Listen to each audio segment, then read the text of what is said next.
Atenção! Começa agora uma teleaula de História do Ensino Médio. Você vai assistir a teleaula de número 61.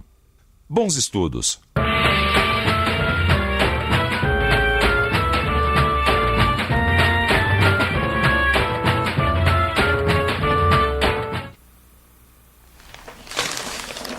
Você se lembra da nossa última teleaula? Bom, foi quando a gente viu como o regime do Estado Novo chegou ao fim em 1945 com o golpe de 29 de outubro. O Estado Novo chegava ao fim, mas as eleições presidenciais convocadas por Vargas para aquele mesmo ano continuaram valendo. Como foram essas eleições? Como foi essa volta do Brasil à democracia depois da queda do Estado Novo? Será que o país voltaria mesmo ao processo democrático? Bem, para saber como ficou o Brasil depois da queda do Estado Novo, é só ficar sintonizado que este é o tema da nossa teleaula de hoje. Você vai ficar sabendo quais eram os candidatos e os partidos políticos que disputaram as eleições presidenciais de 1945, cujo vencedor foi o general Eurico Gaspar Dutra. Você também vai ver que, apesar do processo de redemocratização, o governo Dutra tinha características conservadoras, chegando a fechar sindicatos e perseguir comunistas.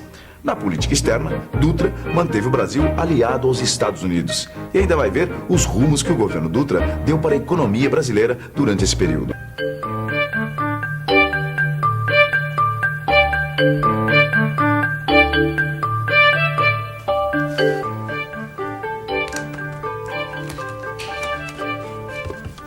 O ano de 1945 foi um ano particularmente agitado no Brasil, principalmente por causa das eleições presidenciais.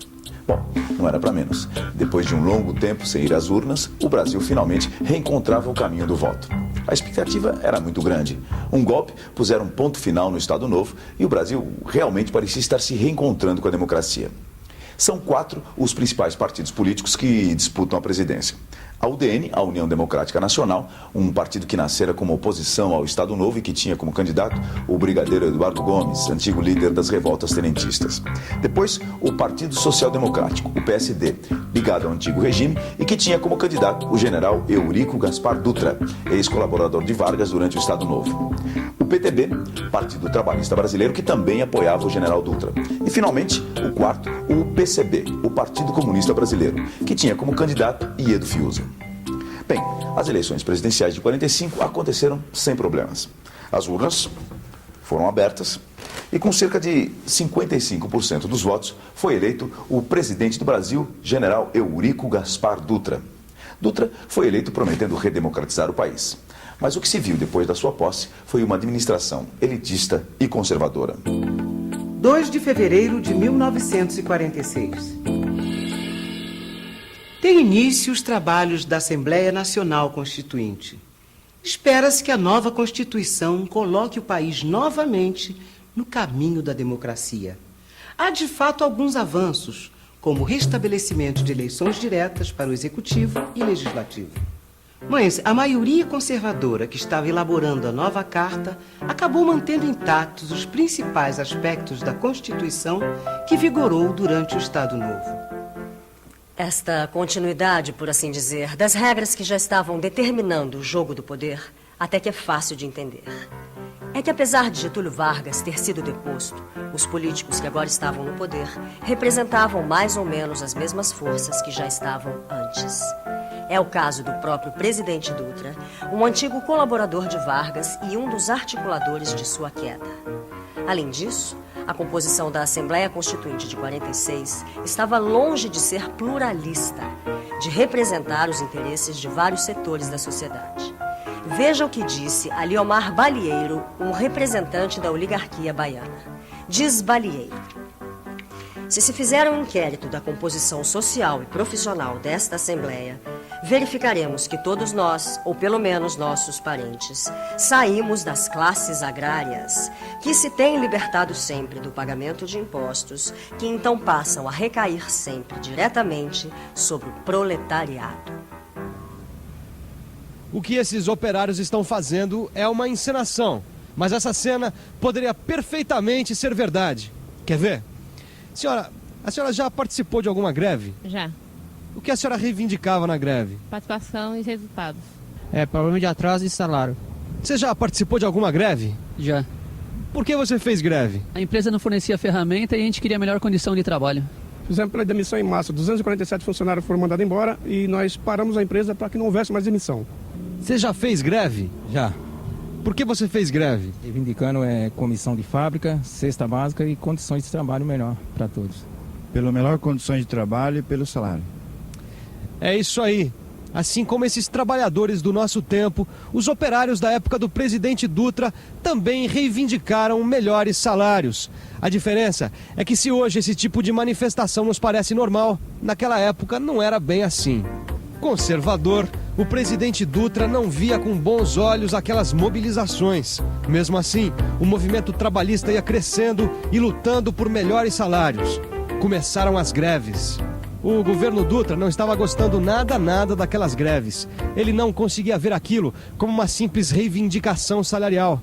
Para ele, as greves estavam sendo manipuladas pelo comunismo internacional. O governo não teve dúvidas e a reação foi implacável. Entre 1947 e 1950, mais de 400 sindicatos sofreram a intervenção federal, além da prisão de inúmeras lideranças sindicais. Mesmo assim, o governo não conseguia se livrar do fantasma do comunismo, do chamado perigo vermelho. Assim, logo que ficou pronta a Constituição, Dutra passou a perseguir os partidos de esquerda. O PCB, Partido Comunista Brasileiro, foi o mais atingido. Teve seu registro cassado, assim como também foram cassados todos os parlamentares comunistas eleitos em 1945. Bem, como está dando para perceber, o comunismo, cujos símbolos são a foice e o martelo, estava na mira do governo Dutra. Mas por que será que o anticomunismo marcou tanto assim a política interna de Dutra? O que será que estava por trás dessa perseguição?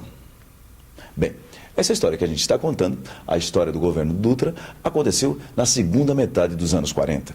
Ao mesmo tempo em que a Europa se recuperava dos horrores da Segunda Guerra Mundial, que tinha acabado em 1945. O pós-guerra não foi nada fácil. Uma época que entraria para a história com o nome de Guerra Fria. Guerra Fria. É isso mesmo, Guerra Fria. Amigo, diz uma coisa, você sabe o que foi a Guerra Fria? Não sei. Não. Não. Eu acho que é uma guerra psicológica. Não. Bom, antes da gente entender o que foi a Guerra Fria, a gente precisa saber como é que ficou o mundo depois da Segunda Guerra Mundial. Uma guerra que afetou principalmente a Europa, mas também fez vítimas em vários outros continentes. 6 anos depois de ter começado, deixou um saldo de aproximadamente 55 milhões de vítimas.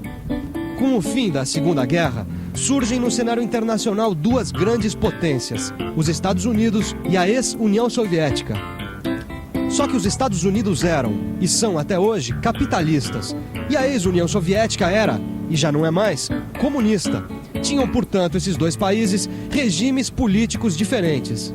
Os Estados Unidos queria que o capitalismo se expandisse pelo resto do mundo. E a ex-União Soviética queria que acontecesse o mesmo com o comunismo, ou seja, que ele se espalhasse pelo mundo. Dessa disputa entre capitalismo e comunismo surgiu a Guerra Fria. Uma guerra que nunca colocou frente a frente Estados Unidos e a ex-União Soviética num campo de batalha, mas que produziu inúmeros conflitos em diversas partes do mundo. E foi em plena Guerra Fria que Eurico Gaspar Dutra governou o Brasil. Ou seja, o Brasil voltava à democracia ao mesmo tempo em que o mundo assistia ao começo de uma guerra fria e velada entre o capitalismo e o comunismo. Você entende agora por que o governo Dutra perseguia os comunistas? E entende como combinavam, como falavam a mesma língua as políticas interna e externa desse governo? Internamente, o presidente Dutra se preocupava com a ação do comunismo internacional. Para Dutra, os comunistas estavam manipulando os sindicatos brasileiros, por isso tinham que ser barrados. Portanto, seria mesmo de se esperar que a política externa do governo Dutra estivesse sintonizada com a política do governo norte-americano na sua tentativa de igualmente barrar o comunismo e a ascensão da ex-União Soviética. Nesse ponto há uma grande diferença entre os governos de Getúlio Vargas e Dutra. Enquanto o ex-presidente Vargas sempre procurou obter alguma vantagem na negociação do alinhamento com os Estados Unidos, o presidente Dutra já tinha outra postura. Para ele, o objetivo permanente da política externa era o alinhamento aos Estados Unidos. Tá dando para perceber que a política no governo Dutra foi marcada pelo conservadorismo. Mas e a economia? Como será que andava a economia do Brasil naquele momento? Se você apostou na inflação, acertou. O Brasil, veja só, já tinha naquela época uma inflação comendo sua economia pelas bordas. Seguindo à risca a cartilha, as ideias do liberalismo econômico, Dutra abriu os portos brasileiros às importações. Primeiro, ele incentivou a importação de bens manufaturados. Essa medida, além de não conter a inflação, minou a reserva de divisas do país. Dutra, então, resolveu tomar outra medida. Restringiu as importações aos artigos essenciais, como equipamentos, maquinaria e combustíveis. A inflação não foi derrotada, mas, por outro lado, a indústria brasileira recebeu um estímulo e tanto. Iniciando-se aí um período que ficou conhecido como industrialização espontânea. A indústria nacional foi estimulada, mas e a inflação foi domada? Ainda não tinha sido dessa vez. Outras medidas foram tomadas, mas a inflação persistia. Dutra, então, resolveu dar a sua última cartada. Ele determinou o arroxo salarial, uma saída para conter a espiral inflacionária.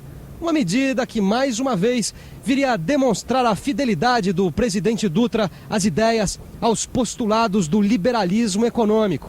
Bom, esses foram os principais fatos que ocorreram durante o governo Dutra. Mas para que não sobre nenhuma dúvida, o melhor que a gente tem a fazer é uma boa revisão do que aprendeu hoje.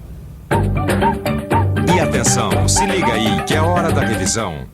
Na teleaula de hoje, você viu como foi a redemocratização do Brasil depois do fim do Estado Novo. Quando o general Eurico Gaspar Dutra é eleito presidente do Brasil. Você ficou também conhecendo que no campo político e social, o governo Dutra tinha características conservadoras, chegando a fechar sindicatos e perseguir comunistas. Na política externa, Dutra manteve o Brasil aliado aos Estados Unidos, que tinham como meta principal barrar o avanço internacional dos comunistas. Por fim, você ficou sabendo como foi a política econômica do governo Dutra. Na próxima teleaula, você vai ver que, apesar de ter sido deposto, Getúlio Vargas consegue se reeleger presidente do Brasil. Agora, como foi essa volta?